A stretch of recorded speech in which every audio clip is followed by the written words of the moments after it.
Greetings internet and happy Sunday. Today I'm going to show you how to put together a creative portfolio for like creative interviews or like potential creative job interviews. So yeah, I'm going to show you how to put one together. I'm going to base it on one of my own projects. So all of the work that I'm going to show is going to be from one of my previous projects at uni. Yeah, I thought I had something else to say, but obviously not. Different background, I know, and I'm going to be sat in front of my bed to film this video because I need a little bit more space to kind of show you everything. The first step of making a portfolio is actually having like a proper portfolio. This is like kind of a hard case one. It has a zip all the way around the edge, and on the inside it's like ring bound, and you can put like plastic wallets in here to show your work. I don't know if it is open. One second, this might flop. There we go. I'm like kind of logging this a little bit, but it's fine. Yeah, so it's like a ring bound type thing. You can buy these literally anywhere. I think the range is probably the cheapest, and these pocket things you can also get like anywhere. So that's a portfolio.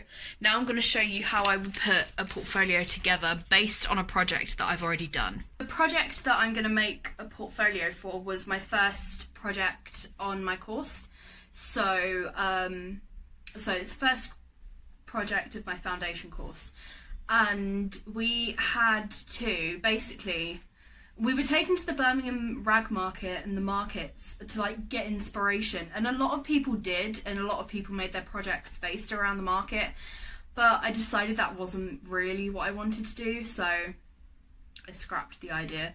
It was just for inspiration, and I did get a little bit of inspiration for it, but just not what they'd wanted us to get from it. So I based my project on the film and musical Into the Woods. Not sponsored, have no affiliation, have no access to the rights of that musical. I just love it a lot and wanted to do a project on it, so I did.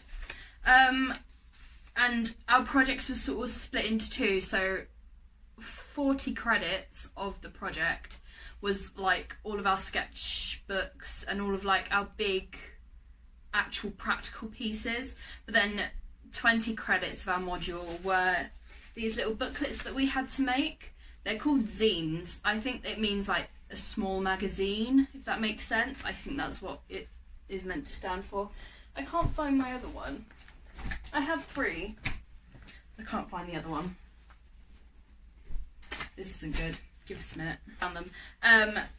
Yeah, we had to make like little booklets that went along with our project. So yeah, they're called zines. I assume it's just meant like magazine but shorter because it's smaller, I guess. I don't really know. And we were booked in for a bookbinding workshop, so they showed us how to make like different types of books. So I had a couple of examples that I'd made, so I turned them into my project zine. So, and the whole of the practical project was split up. So 3 weeks we did a small project, 3 weeks we did a medium project where we took the small project and made it bigger. Then we had a large project, which was again 3 weeks, then extra large, which was again 3 weeks, and it all just sort of progressed, and you developed your one theme over those amount of weeks. So this was my zine for the small project I did. It doesn't really have a direct link to what, or it does, but it's not very clear. This was my small zine, so basically it's a little book thing that folds out, and I'd drawn trees of different colours on one side, and on the other side I'd written quotes from the musical. So that was one of my zines.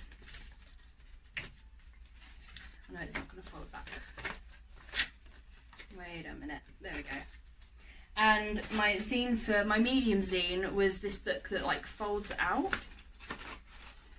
and in the middle I had wire running through the whole thing to try and imitate the beanstalk from the film and musical.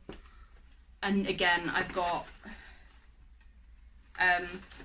so there's like 4 or 5 main characters, but I just chose 4 of them and wrote a quote from each of their specific songs on there.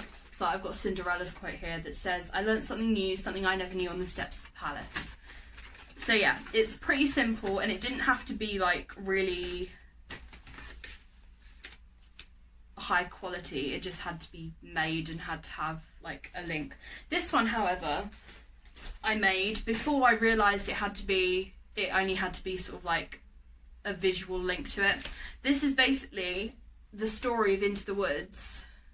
I made the little tag that goes on the front. And I roped a load of my friends into doing a photo shoot for me, and they were dressing up as the characters and stuff. So, I don't know if I should show you the pictures, because I haven't asked them if that's okay. I probably shouldn't. I'll show you the first page. So, this is basically a very quick overview of the story, and then on each page, it introduces another character in that character's story. Then I sort of analysed what was like more adult and what had like more adult themes. And that was like my analysis for the project. Now I'm going to get on to actually making a portfolio, because this is just telling you what I did. So, let's get my portfolio over. If I was going to make a portfolio on this project specifically, then right at the front, I would make some sort of like title statement page that explains what the project is. Like, do it half and half, A4 or A5, whatever size your thing is, so long as it's split in half. I would put the project title here, then I would do a quick overview of it here. That point onwards, I would then include research. So research of the show, I'm just going to base it on my project. So I would have put research of the show here, and I would have put like primary research, like when we went to the market, so I can say that I didn't really get much inspiration from it. You're allowed to say that. You're allowed to say that things didn't work. Go through my sketchbook a little bit, see if I can give you any examples of what I put in there.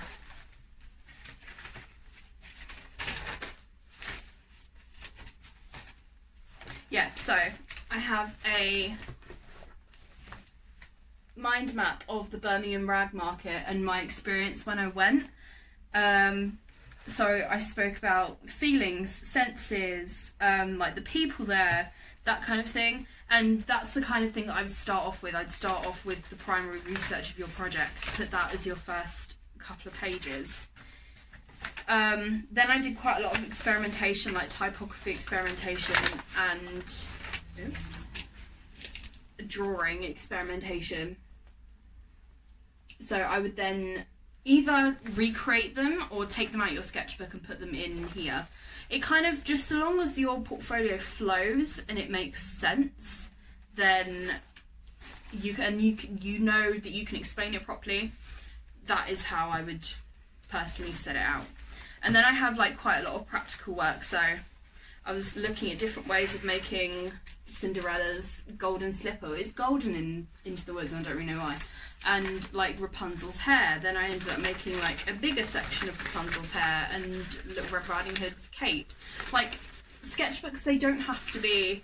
A-level was a little bit different. When I did A-level art and GCSE art, it was very like, your sketchbooks have to be this, they have to be great and everything. It's not that they don't care at uni what the quality is, they care what the quality is, but they care more about the fact that you're trying stuff out, and they're not as bothered about how it looks than they are maybe at A-level or a subject that's a bit different.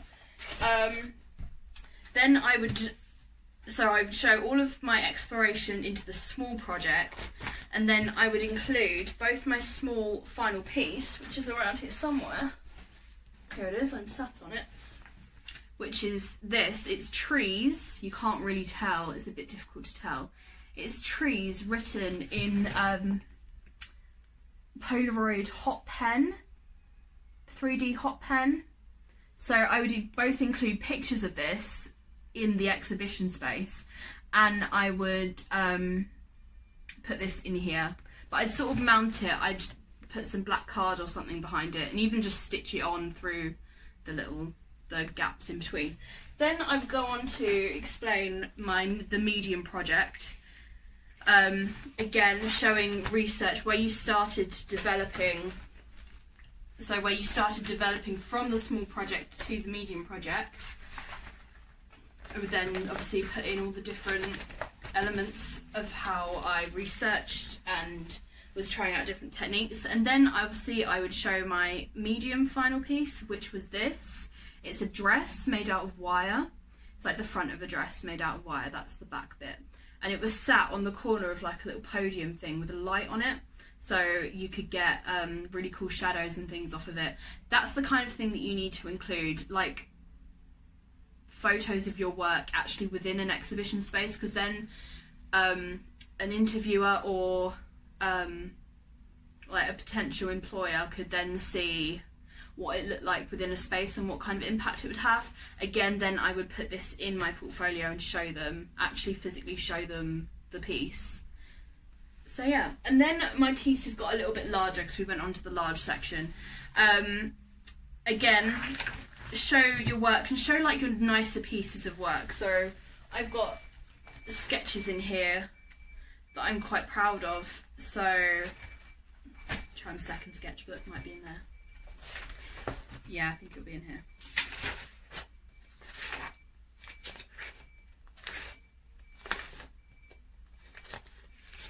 Or not. Hold up, hold up. I have this one will do. Like things like this, it's a massive willow tree. I would either rip it out or I would photocopy it, or I'd just recreate it even bigger and put it in here to show off pieces of work like this. This I'm quite proud of, considering that I couldn't really draw very well. And then obviously my pieces got bigger, so I'd make sure that instead of putting the whole piece in here, I would do like more higher level photography with it, like get a nicer camera. I can hire cameras out, but you can use a camera on your phone. I use my camera on my phone for filming my videos all the time, so they are not the worst quality in the world. Then I would obviously include the photos, make them bigger photos, do smaller photos, just to show off the work. And then for extra large, my piece got really, really big. And this bag that I showed you at the beginning, this is my entire large final piece. It's a massive tree. I'll insert a picture of it now. It is a massive tree that hung up, and it's 6 meters long in total, and it flowed out all the way across the floor. So at that point I would put in photos of it and then obviously explain the process. So I don't really know how helpful this video has been because I've kind of based it on my own project, but I hope that you can kind of get the gist of what kind of things you want in a portfolio and how to sort of lay it out a little bit.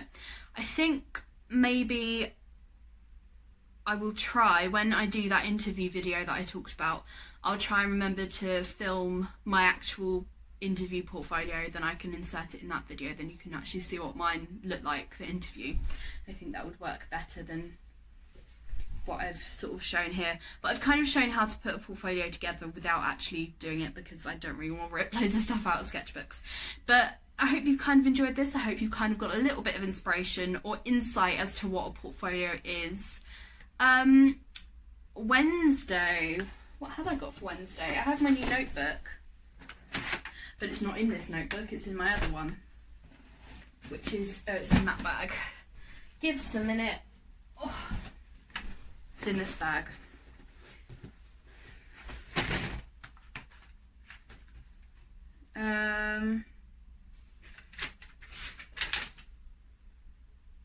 Wednesday, I'm either gonna vlog myself baking, or I'm gonna vlog what an evening in is like. So evening in, sat with my flatmates doing whatever, watching film, getting food, whatever. So yeah, I hope this has been kind of helpful in some way or another. I'm sorry if it hasn't particularly, but just to kind of show you a very quick insight as to what to include in a portfolio, and how you can make a portfolio suited to your project, so you know what you're talking about when you're in interview. Yeah, I hope you enjoyed it, and I will see you on Wednesday. Bye everyone.